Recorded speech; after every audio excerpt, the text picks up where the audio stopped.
Hello everyone, this is Dr. Zishan Khan and you are watching video at Excellent Study Circle. तो बच्चों आज का जो हमारा टॉपिक है वो है रेस्पिरेटरी सिस्टम। टर्म 1 के सिलेबस में लाइफ प्रोसेस में आपको इस टॉपिक को पढ़ना है। प्रीवियस भी बाकी वीडियोस में आप डाइजेस्टिव सिस्टम, एक्सक्रीटरी सिस्टम और सर्कुलेटरी सिस्टम के वीडियोस देख सकते हैं। तो आज हम लोगों को सबसे पहले इस पूरे प्रोसेस को अंडरस्टैंड करने से पहले इस बात पे फोकस करना है कि respiration, the process of respiration actually क्या है, हाउ डज इट हैपेंस और कौन से ऑर्गन्स इन्वॉल्व होते हैं, किस तरह से ओवरऑल हमारे बॉडी में एक्सचेंज ऑफ गैसेस होते हैं। ठीक है ना। So let's begin with the fact कि रेस्पिरेशन और ब्रीदिंग ये दो अलग अलग टर्म्स हैं। हम लोग इस वीडियो में ब्रीदिंग पार्ट को डिस्कस करेंगे जिसको हम लोग फिजिकल रेस्पिरेशन भी कह सकते हैं, जो बेसिक एक्सचेंज ऑफ गैसेस का फिनोमेना है। और जो सेकेंड पार्ट होता है रेस्पिरेशन का, that is called cellular respiration. इन दोनों बातों को पहले समझते हैं before we actually get deeper into the chapter. मैं रिपीट करता हूं, मैंने बोला कि पूरे रेस्पिरेटरी प्रोसेस में दो स्टेप शामिल है। First step is exchange of gas, जिसको ब्रीदिंग बोला जाता है। दैट इज कि ऑक्सीजन हम बाहर एनवायरमेंट से इनहेल करते हैं और बॉडी के अंदर बनने वाले कार्बन डाइऑक्साइड को एक्सेल आउट करते हैं। Exchange of gas is called breathing. ठीक है ना। अब हम लोग दूसरे पार्ट पे आते हैं। दूसरा पार्ट यह है कि इस ऑक्सीजन का बॉडी क्या यूटिलाइजेशन करता है। तो इस बात को पहले समझते हैं कि ऑक्सीजन जो हम लोगों को बाहर से इनहेल करके हमने बॉडी में लिया, दिस ऑक्सीजन ये हमारे सेल्स के अंदर पहुंचता है। सीक्वेंशियल स्टेप से ये हमारे अल्टीमेटली सेल्स में पहुंचता है। सबसे पहले सांस लिया हमने, लंग्स में पहुंचा, लंग्स से ये ब्लड के थ्रू पूरे बॉडी में डिस्ट्रीब्यूट हो जाता है। ये मेरे हाथों के सेल्स तक पहुंचेगा ऑक्सीजन, मेरे पैरों के सेल तक पहुंचेगा, मेरे ब्रेन के सेल तक पहुंचेगा, पूरे बॉडी में ऑक्सीजन डिस्ट्रीब्यूट होगा। और ये ऑक्सीजन जब सेल में जाएगा, प्रीवियस चैप्टर अगर आप रिकॉल करते हैं जो हमने पढ़ा था डाइजेस्टिव सिस्टम, तो वहां पे हमने बात की थी कि न्यूट्रिशन और ऑक्सीजन दोनों मिल करके एटीपी बनाने का काम करते हैं। ATP is the energy currency of the body.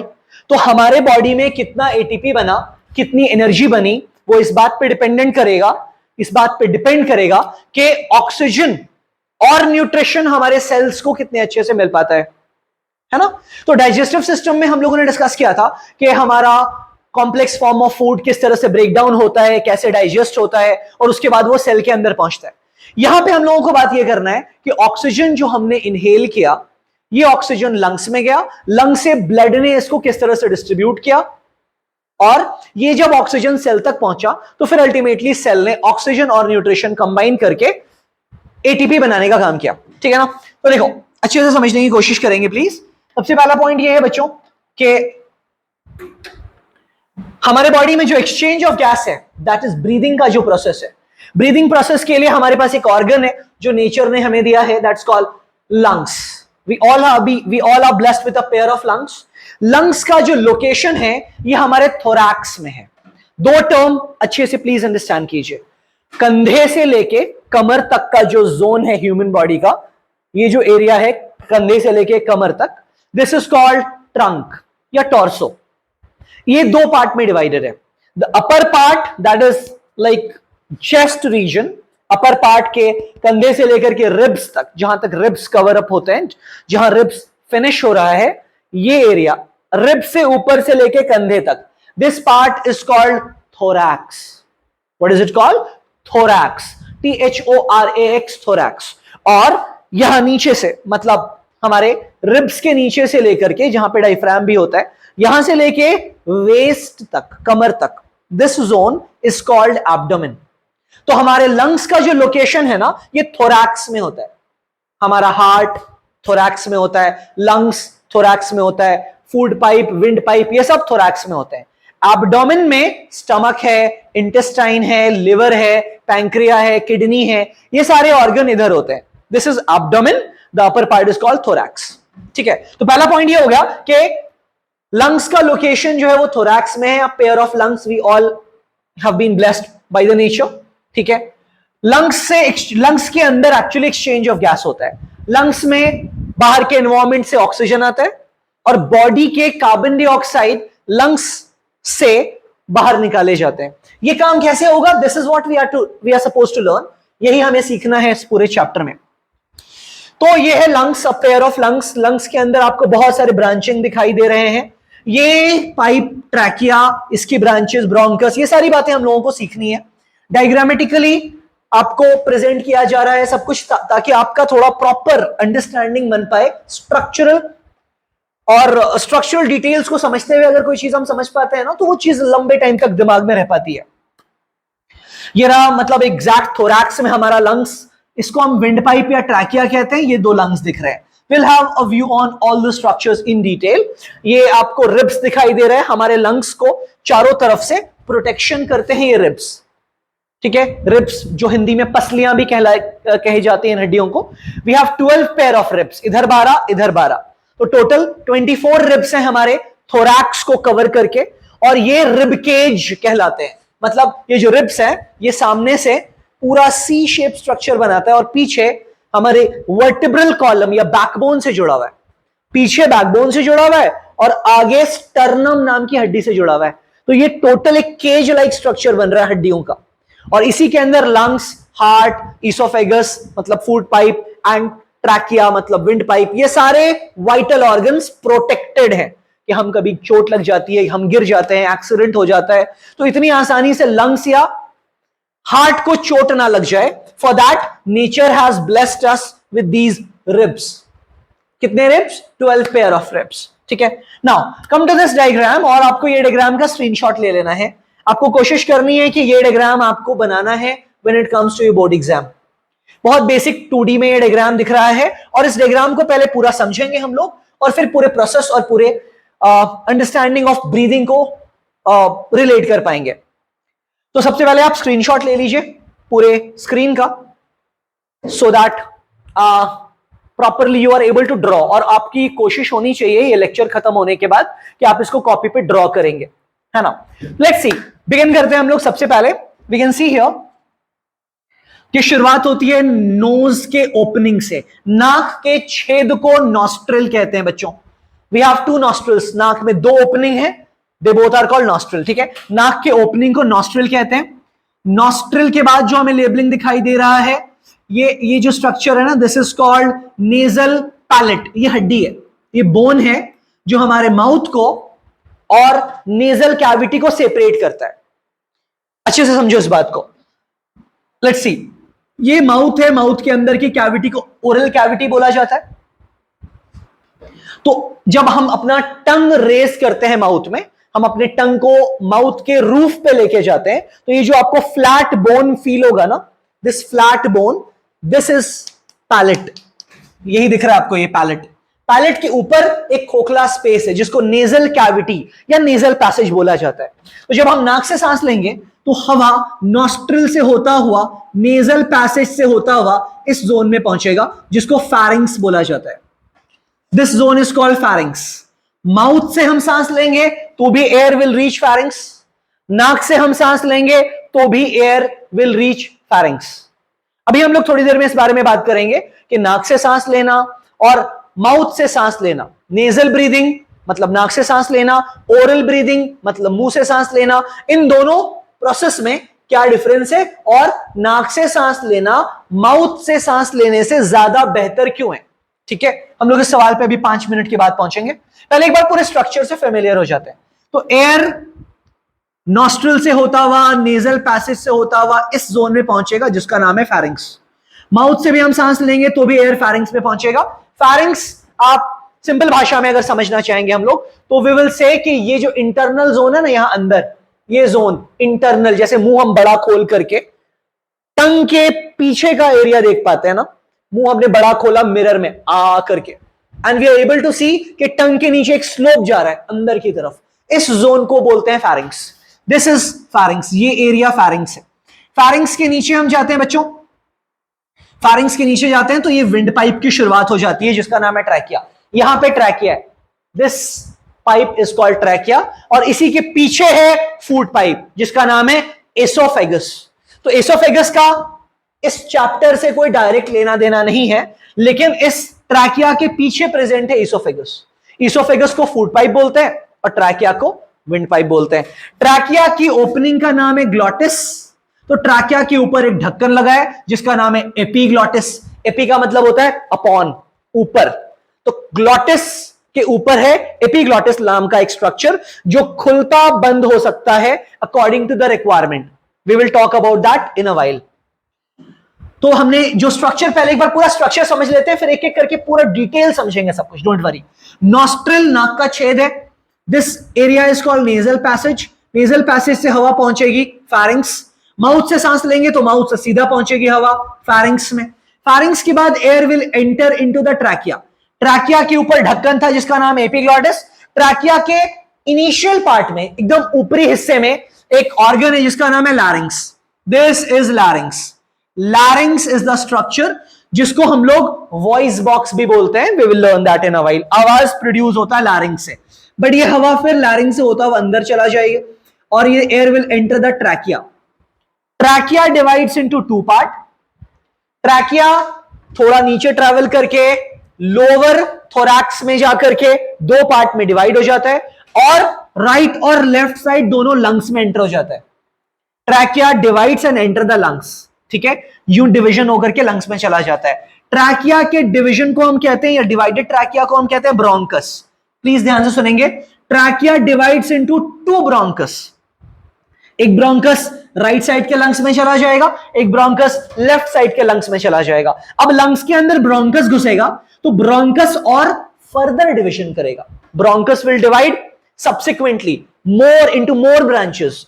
तो ये जो ब्रोंकस के डिविजन्स होंगे they are called bronchioles. The term bronchioles is used for the division of bronchus. फिर से समझते हैं। Trachea divides into two bronchus, right and left lungs में चला गया ब्रोंकस, ओके। उसके बाद ये ब्रोंकस लंग्स के अंदर जब गया ना तो इसकी फर्दर ब्रांचिंग हुई।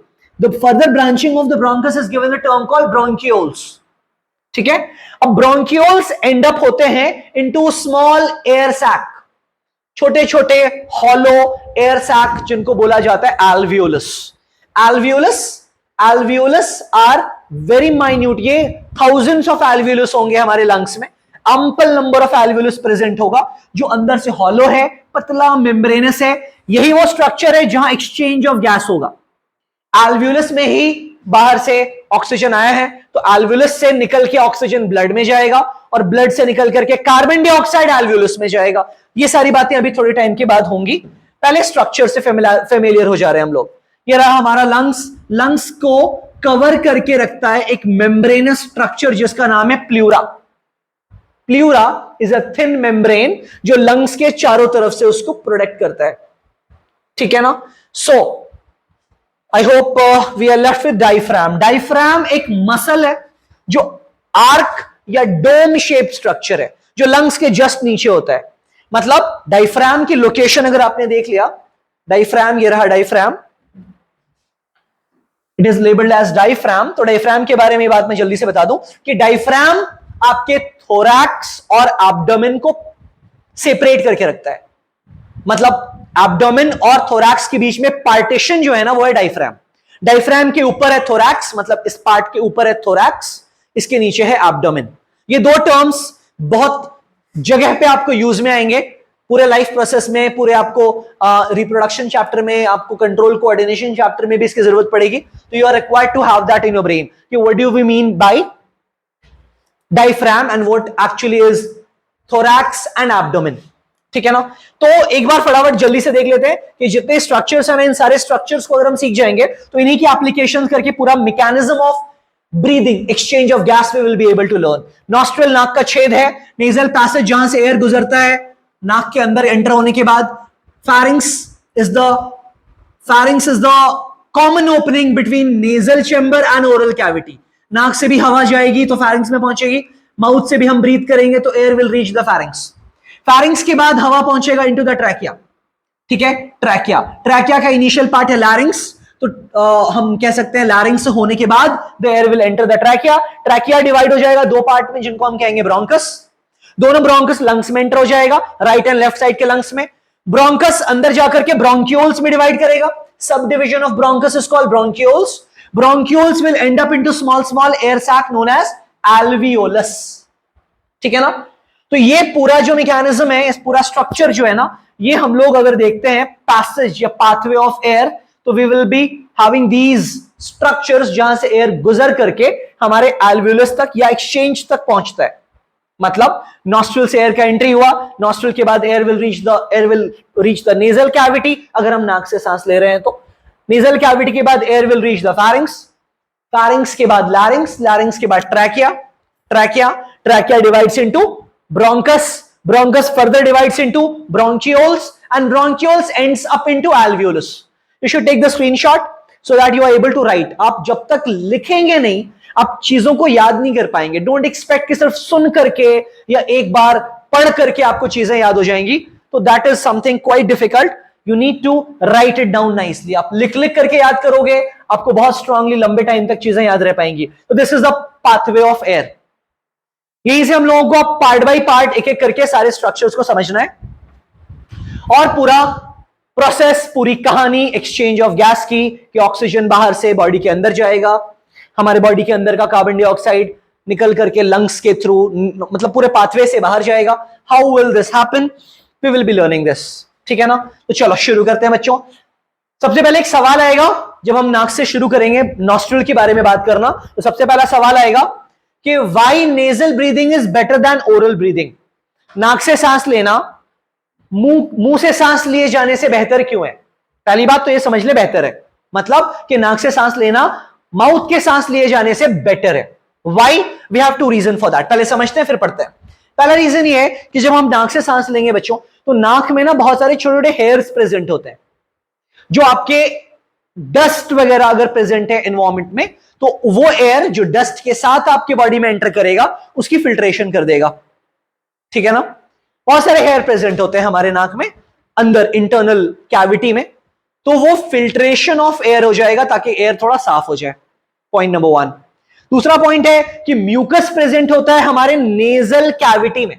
Walls of nasal cavity has some quantity of mucus. कभी कभी ये बढ़ जाता है, जिसको हम कहते हैं सर्दी हो गई है, नाक में बहुत म्यूकस जमा हो जाता है. बट इन जनरल भी थोड़ी क्वांटिटी में वॉल्स में म्यूकस लगा होता है. म्यूकस का काम है कि ये ड्राई एयर को मॉइस्ट कर देता है, और अगर बहुत ठंडी एयर है तो उसको ये वार्म कर देता है. Let's try to understand. उसके बाद फिर थ्योरी पढ़ेंगे. नेजल कैविटी के अंदर आपको ये हेयर्स दिख रहे हैं. ठीक है ना? इस तरह से हर इंसान के नाकों में हेयर होते हैं. ये फिल्ट्रेशन का काम करेंगे. Dust particle of the air will be filtered by these hairs. अगर हम मुंह से सांस लेंगे तो ये काम नहीं होगा ना, पूरा डस्ट वगैरह सीधा फैरिंग्स में जाएगा. बट अगर हम नाक से सांस लेंगे तो यहां से गुजरता हुआ जब एयर जाएगा फैरिंग्स में तो फिल्टर हो जाएगा. दूसरा पॉइंट, म्यूकस प्रेजेंट होगा हमारे नेजल कैविटी में. इस म्यूकस का रोल ये होगा, इस म्यूकस का काम ये होगा कि ये मॉइस्चर डेवलप करेगा एयर में. मतलब अगर बहुत गर्मी का मौसम है, बहुत ज्यादा ड्राई एयर है, सूखी हवा है, तो ये हमें इरिटेट करेगा इंटरनली. नहीं, ड्राई एयर आपके पूरे रेस्पिरेटरी सिस्टम को अफेक्ट करेगा. तो आपका म्यूकस जो नेजल पैसेज में होगा that will make the air moist. But अगर बहुत ठंड का मौसम है, जनवरी का महीना है, फरवरी या दिसंबर एंड का महीना, जब बहुत ठंड होती है, तो व्हाट वी फाइंड कि हमारा नाक बहुत जल्दी ठंडा हो जाता है ना? मतलब बाहर का एयर बहुत ठंडा होता है, बट बॉडी का इंटरनल टेम्परेचर ये कांस्टेंट है, ऑलमोस्ट 37 डिग्री सेल्सियस. तो बाहर का तापमान अगर 5 डिग्री है, 7 डिग्री है, और बॉडी का इंटरनल टेम्परेचर 37 डिग्री है, तो ठंडी ठंडी हवा अगर बॉडी के अंदर जाएगी ना, तो दैट विल कॉज इश्यूज. आपको बीमार करेगा, आपको टॉन्सिलाइटिस कॉज करेगा, आपको इन्फ्लेमेशन या इन्फेक्शन हो जाएगा. तो आप अगर नाक से सांस लेंगे तो ये ठंडी वाली हवा, जो बाहर चूंकि मौसम ठंडा है तो हवा भी ठंडी है, this air will B warm before it will reach the lungs. तो ये यहीं पे वार्म हो गया, फैरिंग्स में पहुंचा तो वार्म रहा, ट्रैकिया से गुजरता हुआ जब ये लंग्स के अंदर घुसेगा तो ये बहुत ठंडी हवा नहीं रहेगी.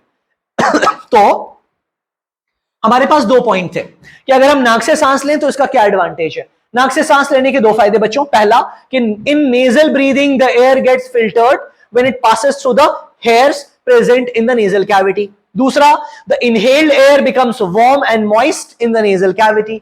मतलब हवा जो है फिल्टर हो जाएगा. दूसरा, ये इंटरनल एनवायरनमेंट के अकॉर्डिंग अडेप्ट हो जाएगा. ठंडी हवा गर्म हो जाएगी, सूखी हवा मॉइस्ट हो जाएगी अगर ये हम नाक से सांस लेंगे तो this is a question which has been asked in your board exams twice in the recent past कि हम नाक से सांस लें अगर और माउथ से सांस लें तो ज्यादा बेहतर क्या है? आपका जवाब है नाक से सांस लेना। क्यों? आपका जवाब है 2 पॉइंट्स में, पॉइंट 1, पॉइंट 2। ठीक है ना? You can write it down nicely after taking the screenshots. Okay, तो ये नेजल हेयर्स और द म्यूकस। तो हमने नाक से सांस लिया और हवा पहुंच गई फेरिंग्स। मुंह से लेंगे तब भी पहुंच जाएगा फेरिंग्स में, बट वहां पे चेंज नहीं होगा, फिल्ट्रेशन नहीं होगा एयर का माउथ से ब्रीथ करने पे, और ड्राई एयर मॉइस्ट नहीं हो पाएगा अगर हम माउथ से ब्रीथ करेंगे तो इट्स एडवांटेजियस, इट्स बेटर कि हम नाक से सांस लें। नाक से सांस लिया हमने, हवा पहुंच गई फेरिंग्स में, फेरिंग्स के बाद हवा पहुंच गई ट्रैकिया में। ट्रैकिया के ऊपर जो ढक्कन है ना, जो लिड है, जो कैप है, उसका नाम है एपीग्लॉटिस। क्या नाम बच्चों? एपीग्लॉटिस। पहले समझते हैं फिर इसके फंक्शन की बात करेंगे। देखो यहां पे आपको दिखाई दे रहा है ट्रैकिया, यहां पे आपको दिखाई दे रहा है ट्रैकिया, ये है ट्रैकिया और इसका नाम है एपीग्लॉटिस। इस स्ट्रक्चर का नाम है एपीग्लॉटिस। एपीग्लॉटिस को हम लोग और भी फॉर्म में देखेंगे। तो एपीग्लॉटिस का स्ट्रक्चर यहां गौर से देखें इस डायग्राम को आप। जब हम खाना स्वॉलो करते हैं, the moment we swallow anything, you can do this. जब ये वीडियो देख रहे हैं ना तो पॉज करके एक काम कर सकते हैं आप। पॉज करके आप अपना हाथ यहां रखेंगे अपने बिल्कुल एकदम गले के पास अच्छे से, ठीक है, और आप स्वॉलो करेंगे। आप कुछ भी, एक घुट पानी ले लो, उसको स्वॉलो कर लो, सलाइवा स्वॉलो कर लो, यू विल फील कि यहां पे कुछ मूवमेंट होगी। Try doing that. ये एक्टिविटी जब आप करेंगे ना तो आप महसूस करेंगे यहां पे कुछ मूवमेंट हो रहा है। ये मूवमेंट एपीग्लॉटिस का मूवमेंट है। इस मूवमेंट में क्या होगा कि आपका एपीग्लॉटिस ना पहले बंद हुआ, और जब ये बंद हुआ तो इसने क्या बंद किया? ट्रैकिया के ओपनिंग को बंद किया। ट्रैकिया विंड पाइप है, आप कुछ घोट रहे हैं तो वो ट्रैकिया के अंदर नहीं घुसना चाहिए, क्योंकि खाना पानी अगर ट्रैकिया में चला गया तो फिर तो आगे जाकर के वो लंग्स में घुस जाएगा, क्योंकि ट्रैकिया का रास्ता तो लंग्स के अंदर जा रहा है और वहां पे कोई एग्जिट पॉइंट भी नहीं है। तो that may be a big problem, that may even can take away the life of the people. तो ट्रैकिया के अंदर आपका ना तो फूड ना तो वाटर ड्रॉपलेट जाना चाहिए। For that reason trachea is guarded by a lid, a flap, जो बंद हो जाता है, खुल भी जाता है, बंद हो जाता है, खुल भी जाता है। यू नॉर्मली खुला रहता है क्योंकि एयर का पैसेज चलता रहता है, बट जब हम कुछ स्वॉलो करते हैं एट दैट मोमेंट एपीग्लॉटिस बंद हो जाता है। एपीग्लॉटिस बंद हो जाता है तो ट्रैकिया के अंदर खाना पानी नहीं जाए। ठीक है, जब हम कुछ स्वॉलो कर रहे हैं तो पीछे क्या है? इसोफेगस है।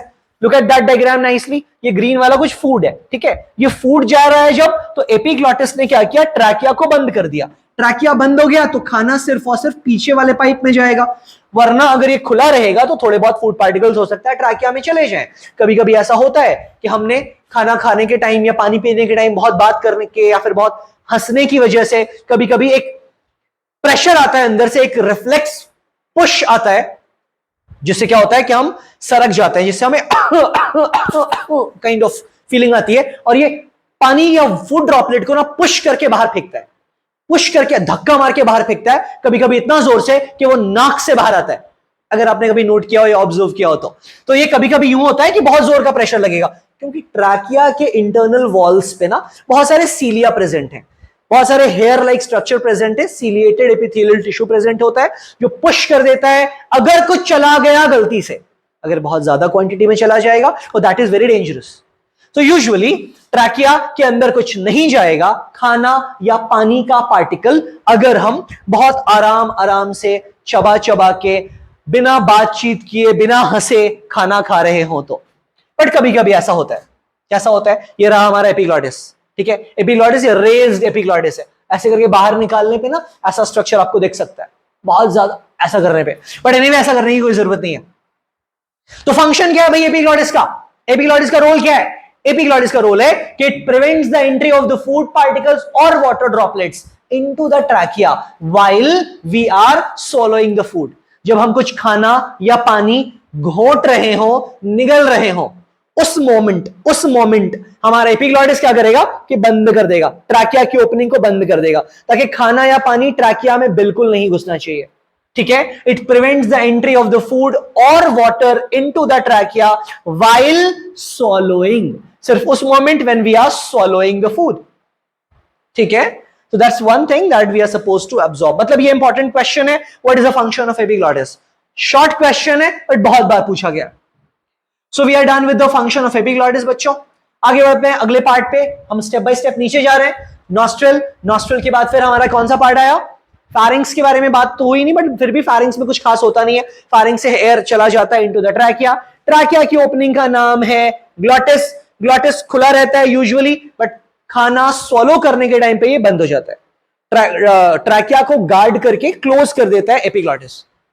उसके बाद हम नीचे पहुंचते हैं तो ये रहा लैरिंग्स। लैरिंग्स को बच्चों बोलते हैं वॉइस बॉक्स या साउंड बॉक्स। यहीं से आवाज निकलती है, यहीं से आवाज निकलती है। The way we are able to talk, whatever. देखो, बात हम करेंगे तो टंग मूव करेगा।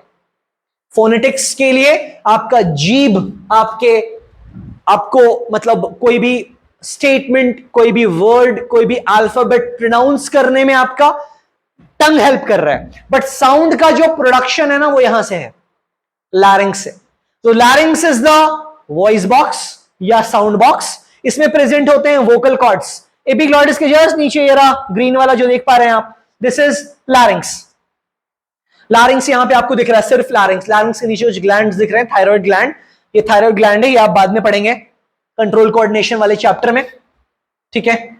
तो इसमें वोकल कॉर्ड्स प्रेजेंट होते हैं, बहुत सारे वोकल कॉर्ड्स होते हैं, और इन वोकल कॉर्ड्स के वाइब्रेशन से साउंड निकलता है। गिटार देखा है ना आपने, गिटार में बहुत सारे कॉर्ड्स होते हैं। गिटार को जब हम कॉर्ड्स को मूव करते हैं तो साउंड की प्रोडक्शन होती है।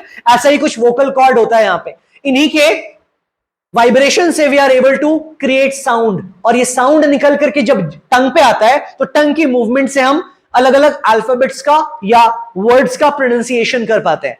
ट, प, र, श, क, कुछ भी हम बोल रहे हैं ना, तो टंग की मूवमेंट अलग अलग डायरेक्शन में जा रही है, बट साउंड यहां से निकल रहा है। टंग सिर्फ आपको एक भाषा बोलने में हेल्प कर रहा है, साउंड का क्रिएशन हो रहा है यहां से लैरिंग से, जिसमें वोकल कॉर्ड्स की प्रेजेंस होगी। वोकल कॉर्ड्स की वाइब्रेशन से साउंड का प्रोडक्शन होता है। That's all we need to know about the larynx, ठीक है। Moving ahead to the trachea, नीचे आगे बढ़ेंगे, ट्रैकिया आएगा। ट्रैकिया विंड पाइप को बोलते हैं या एयर पाइप को बोलते हैं। ट्रैकिया यहां से लेकर के लोअर थोरैक्स तक प्रेजेंट है और फिर जाके डिवाइड हो जाता है। ट्रैकिया के बारे में दो तीन बातें। ट्रैकिया के बारे में पहला पॉइंट ये कि ट्रैकिया मान लो ये ट्रैकिया है, तो ट्रैकिया सामने से, फ्रंट से सी शेप रिंग से गार्डेड है।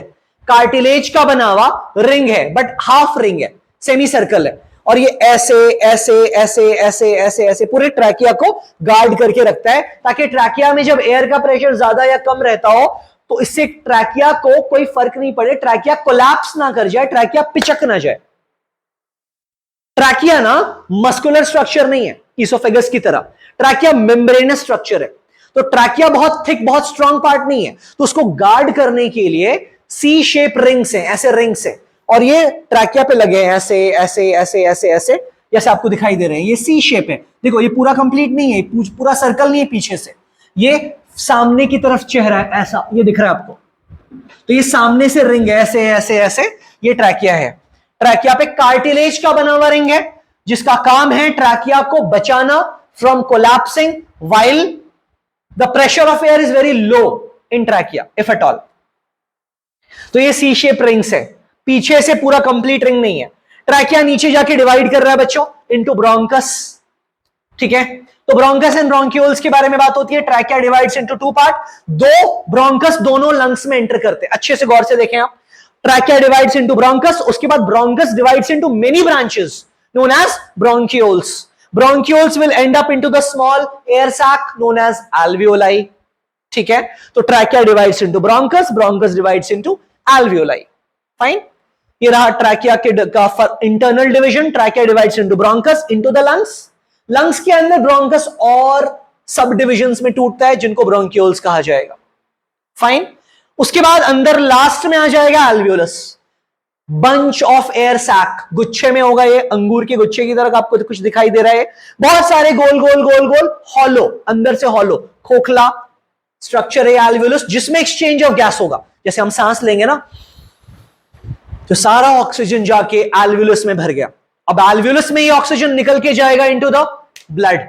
यहां आपके दिख रहा है आपको ब्लड कैपिलरीज, ये ब्लू वाला वेन दिख रहा है, रेड वाला आर्टरीज दिख रहा है, पतले पतले कैपिलरीज दिख रहे हैं। तो ब्लड के अंदर CO2 आया है हमारे पूरे बॉडी से, CO2 एल्वियोलस में डाल दिया जाएगा और एल्वियोलस से ऑक्सीजन ले लिया जाएगा बाय द ब्लड, और फिर ये ब्लड इस ऑक्सीजन को लेके लंग्स से पूरे बॉडी में डिस्ट्रीब्यूट हो जाएगा, चारों तरफ चला जाएगा, अलग अलग पार्ट में डिस्ट्रीब्यूट हो जाएगा, जहां जहां पे भी रिक्वायरमेंट होगी ऑक्सीजन की, सारे सेल्स को ऑक्सीजन दिया जाएगा ताकि ऑक्सीजन का यूटिलाइजेशन करके एटीपी बना सके सेल। ठीक है, please try to understand the overall mechanism. Trachea divides into bronchus, bronchus into bronchioles, and bronchioles will end up into the alveolus. You need to memorise the terminology. कुछ नहीं है, biology में आपको अगर टर्म्स मेमोराइज हो जाते हैं 2 बार 4 बार 5 बार बोल करके, तो कहानी बहुत सिंपल है।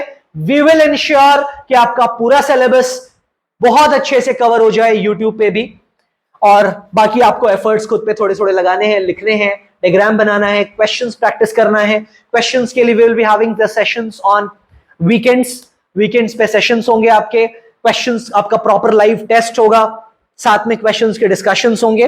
We will be letting you know how and when we will be proceeding ahead with that, आपको फर्दर डिटेल्स मिलेंगे सारे। सो एल्वियोलस का प्लूरल एल्वियोलाई है, मतलब ये गुच्छे में एल्वियोलाई है, एक सिंगल को हम लोग एल्वियोलस बोलेंगे। ठीक है बच्चों, ये आपको एक्सपैंडेड एल्वियोलस दिखाई दे रहा है जो कि ब्लड कैपिलरी से घिरा हुआ है। ठीक है, चलो एक बार ना पूरे पैसेज को मैं चाहता हूं एक बार आपको फटाफट जल्दी से एक बार रिवाइज कर लेना है कि पूरा जो पैसेज है हमारा pathway of air, this is the bare minimum that I want you to know, कि सारे टर्म्स आपको याद हो जाएं। नॉस्ट्रल से हवा इंटर होगा इनटू द नेजल पैसेज, आप मेरे साथ साथ मन में रिपीट करेंगे तो ही आपको याद हो पाएगा, या तो पॉज करके आप खुद से देखें, लिख के चेक करें कि ये पूरा सीक्वेंस आपको याद हो पाया है कि नहीं हो पाया है। नॉस्ट्रल के बाद नेजल पैसेज के बाद फारिंग्स के बाद लैरिंग्स के बाद ट्रैकिया डिवाइड्स इनटू ब्रोंकस सब divides into bronchioles, and bronchioles ends up into alveolus. ठीक है, एल्वियोलस इज अ साइट जहां पे ऑक्सीजन पहुंच जाएगा, तो ऑक्सीजन ब्लड में चला जाएगा, ब्लड से CO2 आ जाएगा इनटू द एल्वियोलस। अब ये CO2 एल्वियोलस से उल्टा रास्ते वापस निकलेगा बाहर, मतलब एल्वियोलस से ब्रोंक्यूल्स, CO2 अंदर से बाहर जा रहा है ना, तो अंदर कहां आया CO2 एल्वियोलस में आया, तो एल्वियोलस से निकलेगा, एल्वियोलस के पीछे कौन है, ब्रोंक्यूल्स, पतले पतले ट्यूब्स, ब्रोंक्यूल्स के पीछे कौन, उसके बाद मिलेंगे उनको ब्रोंकस से ऊपर चढ़ेगा इनटू द ट्रैकिया से बाहर आएगा इनटू द, मतलब लैरिंग्स से होता हुआ फैरिंग्स में आएगा, फैरिंग्स से होता हुआ फिर वो अल्टीमेटली नेजल पैसेज या नेजल कैविटी में जाएगा एंड नॉस्ट्रल से बाहर निकल जाएगा। मतलब जिस रास्ते ऑक्सीजन अंदर गया था उसी रास्ते कार्बन डाइऑक्साइड बाहर चला जाएगा। Simple, very fundamental and basic thing. So चलो फिनिश करते हैं जल्दी से पूरी बात को। एल्वियोलस की बात हो गई, ये रहा एल्वियोलस हमारा। Alveolus is covered by blood vessels, बहुत सारे ब्लड वेसल्स, क्योंकि ब्लड का ही काम है ना, ब्लड की ये रिस्पॉन्सिबिलिटी है ऑक्सीजन को लेके लंग से पूरे बॉडी के डिफरेंट पार्ट तक पहुंचा दिया जाना, डिफरेंट पार्ट से CO2 को कलेक्ट करके लंग्स पे लाना, ये सब ट्रांसपोर्टेशन की जिम्मेदारी है ब्लड की। ब्लड का ये रिस्पॉन्सिबिलिटी है कि transport of oxygen and CO2 करे। तो ऑफ कोर्स पूरे लंग्स के अंदर बहुत ब्लड का कैपिलरीज फैला हुआ है ना। चलो, तो ये रहा आपका एक सिंगल एल्वियोलस जिसमें आपको एक्सचेंज दिखाया गया है कि oxygen will get into the blood, RBC लेके जाएंगे ऑक्सीजन को, और CO2 चला आएगा इनटू द एल्वियोलस। प्लाज्मा और आरबीसी से CO2 आएगा इनटू द एल्वियोलस, और एल्वियोलस के अंदर जो O2 था that will go into the blood. तो अब ब्लड के में चला गया ऑक्सीजन और ये फिर डिस्ट्रीब्यूट हो जाएगा different parts of the body में। एक्सचेंज में पूरा 2 फिनोमेना शामिल हुआ। ठीक है, मतलब ओवरऑल एक्सचेंज में 2 फिनोमेना शामिल है, मतलब कि ब्रीदिंग को हम एक्सचेंज ऑफ गैस कह रहे हैं, तो ब्रीदिंग में 2 बातें हैं, सांस का अंदर लिया जाना, सांस का बाहर छोड़ा जाना। तो inhalation is taking in of the oxygen and releasing out of carbon dioxide is called exhalation. तो inhalation, exhalation, breathing in of oxygen is called inhalation या inspiration, and releasing out of carbon dioxide is called exhalation या expiration. ठीक है, अब हमें जल्दी से आखिरी बात समझनी है आज के लिए कि ये जो मैकेनिज्म है इनहेलेशन और एक्सहेलेशन का, हाउ इज इट अकम्पलिश्ड, ये होता कैसे। एज इन कि लाइक अभी आप अगर वीडियो देख रहे हैं प्रॉपरली, आपका पूरा ध्यान इस बात को सुनने के लिए कि what I am speaking to you, या आप पढ़ाई कर रहे हैं, आपका कोई और भी काम इन जनरल कभी भी चल रहा होगा, तो you need to understand this कि हमें इस बात पे कोई फोकस करने की जरूरत नहीं पड़ती है कि हमें सांस भी तो लेना है। हम रुक करके पहले ऐसा तो नहीं करते। We don't do this in general, we don't do this कि सांस भी लेनी। जैसे हम खाना खाना है तो अलग से हम टाइम निकालते हैं खाना खाने के लिए, सोना है तो हमारा सोने का टाइम फिक्स्ड है, तो हमें सांस लेने के लिए अलग से तो एफर्ट नहीं लगाना। मतलब we are not doing the breathing voluntarily. आप समझ रहे हो मैं क्या बोल रहा हूं? ऑक्सीजन का अंदर जाना बॉडी में और बॉडी के अंदर से वेस्ट CO2 का बाहर निकाल दिया जाना, ये एक ऐसा प्रोसेस है जो कि इनवॉलेंटरली अपने आप हो रहा है। हम जाग रहे हो, हम सो रहे हो, हम साइकिल चला रहे हो, हम लिख रहे हो, हम खेल रहे हो, हमारा ब्रीदिंग अपने आप चल रहा है। हाँ, ये जरूर है कि मान लीजिए हम दौड़ रहे हैं तो हम जोर जोर से सांस ले रहे हैं। क्यों ले रहे हैं जोर जोर से सांस? सोचो तो जरा। अगर हम दौड़ रहे हैं या कोई फिजिकल एक्सर्शन कर रहे हैं, भारी सामान उठा रहे हैं, तो हम बहुत सारा ATP खर्च कर रहे हैं। और ये जो बहुत सारा ATP खर्च हो रहा है, तो उतना ATP बनाने के लिए हमें रॉ मटेरियल भी तो चाहिए। रॉ मटेरियल ऑक्सीजन है, न्यूट्रिशन है। न्यूट्रिशन तो स्टोर रहता है बॉडी में बहुत सारा, बट ऑक्सीजन तो लगातार चाहिए। ऑक्सीजन स्टोर नहीं रह पाता हमारी बॉडी में। That is also one of a reason कि हम बहुत देर तक सांस के बगैर नहीं रह सकते। हम खाना खाए बगैर घंटों रह सकते हैं, है ना, बट हम बिना, क्योंकि खाना स्टोर भी होता है बॉडी में, अलग अलग मसल सेल्स में ग्लाइकोजन के फॉर्म में हमारा डाइजेस्टेड ग्लूकोज स्टोर भी होता है। पर ऑक्सीजन स्टोरेज कोई स्ट्रक्चर नहीं है बॉडी में। तो ऑक्सीजन तो आता है, यूज होता है, खत्म हो जाता है, फिर और डिमांड करता है बॉडी। तो हमें सांस लगातार इसीलिए लेते रहना पड़ेगा क्योंकि ऑक्सीजन, जब जब ATP बनाना पड़ेगा ऑक्सीजन चाहिए होगा। ATP की फॉर्मेशन के लिए we will need oxygen, right? तो ATP जब जब बनाने की रिक्वायरमेंट होगी, ऑक्सीजन की जरूरत होगी बॉडी को।